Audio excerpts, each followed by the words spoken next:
mesin cuci Toshiba dan pabrik elektronik Panasonic di kawasan industri Cikarang Barat akan berhenti operasi akhir Maret 2016. Ya, ribuan karyawan terancam terkena pemutusan hubungan kerja di sana.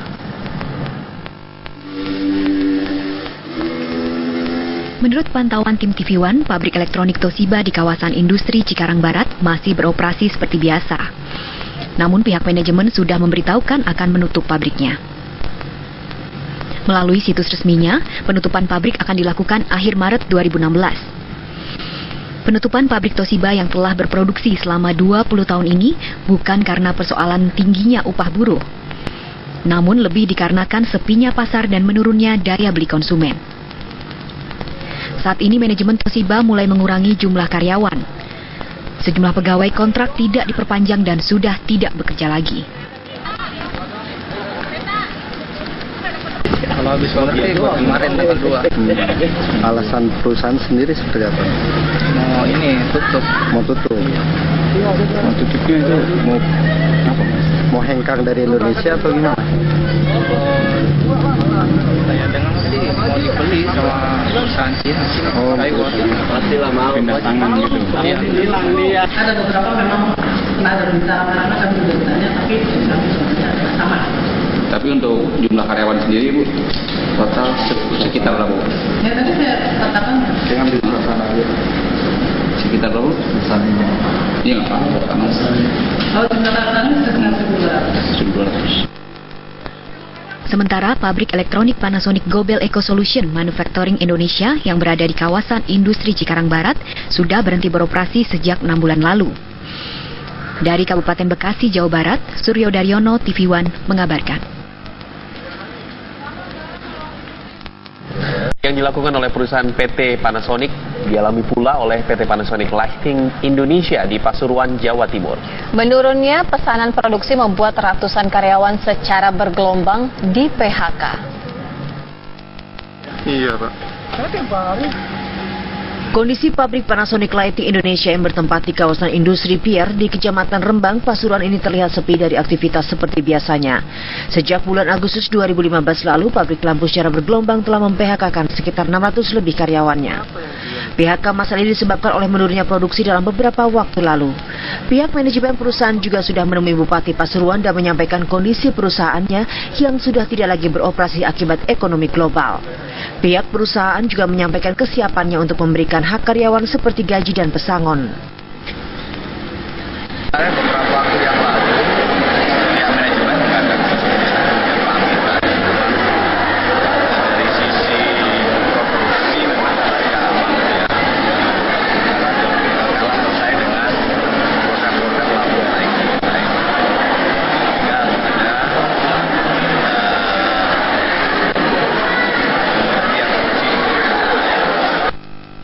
Meski demikian, pemerintah setempat tetap optimis jika investasi di Kabupaten Pasuruan akan lebih baik sehingga tidak berdampak kepada MEA nanti. Dari Pasuruan, Jawa Timur, Yogi Anggara, TV One mengabarkan.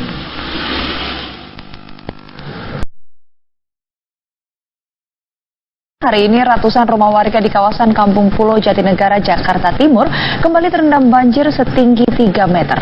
Ya, tingginya banjir ini membuat aktivitas warga kemudian menjadi lumpuh.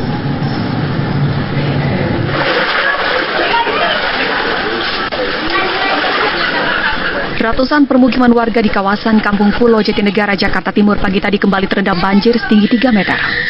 Tingginya air yang merendam kawasan ini membuat aktivitas warga lumpuh total. Warga yang hendak beraktivitas terpaksa menerobos genangan air. Tak sedikit di antaranya yang menggunakan pelampung karena takut terbawa arus banjir yang sangat deras. Banjir juga membawa tumpukan sampah. Kalau ke rumah saya sih tadi subuh, jam 5. Itu kenapa sih banjir kiriman? Kayaknya banjir kiriman ya. Kalau hujan nggak terlalu, di sini nggak banjir. Banjir di wilayah Kampung Pulo dikarenakan masih tingginya intensitas hujan di kawasan Bogor, Jawa Barat yang membuat Kali Ciliwung kembali meluap dan menggenangi permukiman warga. Sementara itu, proyek normalisasi Kali Ciliwung yang digadang-gadang dapat mengatasi masalah banjir hingga saat ini belum rampung.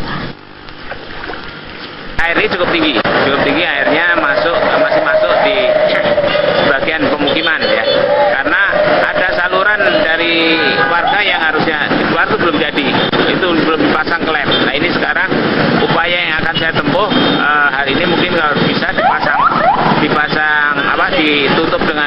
air, ya kemudian nanti mesin sedotnya bisa bekerja dengan baik.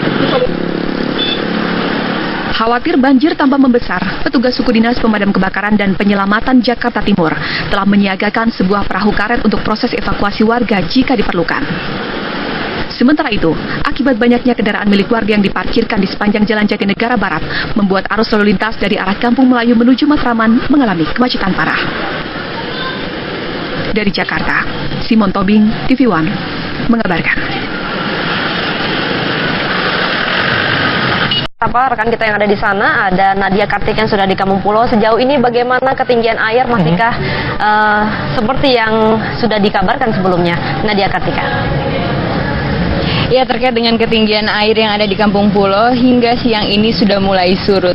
Dan memang rencana pembangunan normalisasi Kampung Pulo ini memang memberikan dampak manfaat yang cukup terlihat belakangan ini, dan hal ini dilihat karena memang sudah ada pembangunan tembok dan juga selokan yang ada di sekitar Kampung Pulo ini, meskipun menurut target dari Pemprov DKI menargetkan akhir 2015 seharusnya pembangunan normalisasi Kampung Pulo ini sudah mulai selesai gitu seharusnya. Namun hingga di bulan kedua 2016 ini ternyata pembangunan baru sampai 47% saja, masih ada setengahnya lagi yang harus dijalankan.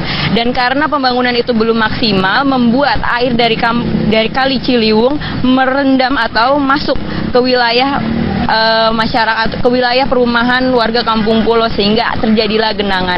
Namun menurut warga Kampung Pulo sendiri, genangan yang terjadi di Kampung Pulo sudah tidak seperti beberapa tahun lalu, karena genangan itu hanya terjadi beberapa jam saja dan langsung pergi dan langsung surut kembali setelah beberapa jam.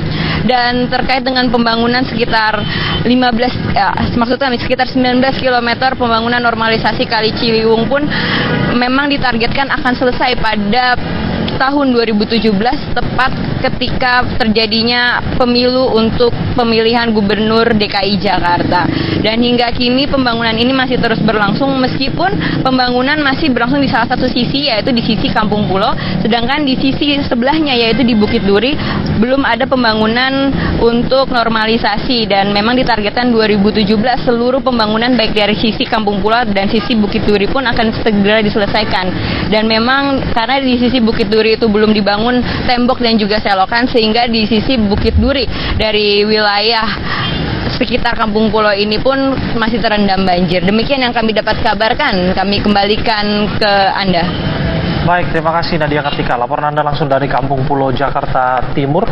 Rupanya sedikit demi sedikit hasilnya sudah mulai kelihatan ya. Dan sudah tadi dikatakan juga warga yang tinggal di sekitar bantaran Kali Ciliwung, tepatnya di Kampung Pulo. Sekali. Kalau misalnya beberapa waktu yang lalu pada saat hujan deras terjadi di sana dan kemudian banjir, banyak sekali warga yang kemudian mengungsi, tapi tidak ada informasi tadi di situ ya. Betul, dan kita berharap bahwa hal yang sama juga terjadi di wilayah-wilayah lain, bahwa antisipasinya sudah mulai siap ya dari Pemprov DKI Jakarta begitu. Di titik 110 cm, kini status di Bendung Katulampa kembali normal. Hal ini disebabkan curah hujan di wilayah Puncak dan Bogor mulai menurun sejak dini hari tadi.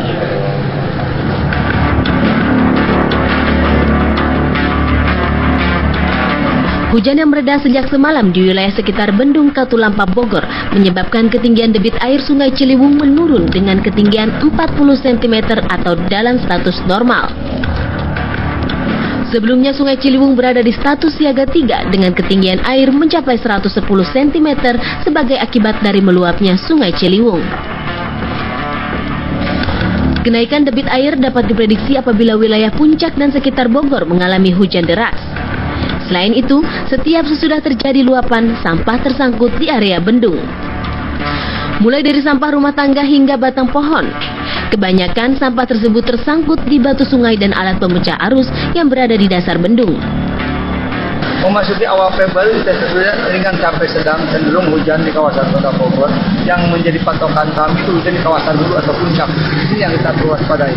Beberapa hari ada hujan, menjadikan penambahan debit Bendung Katulampa yang termonitor sampai siaga juga.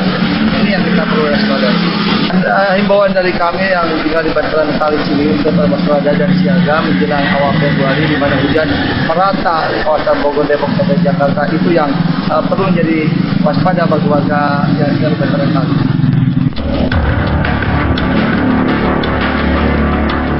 Wilayah Puncak dan Bogor sendiri pada Selasa pagi kembali mendung dan tidak menutup kemungkinan akan kembali terjadi hujan deras. Dari Bogor, Jawa Barat, Eko Hadi, TV One mengabarkan.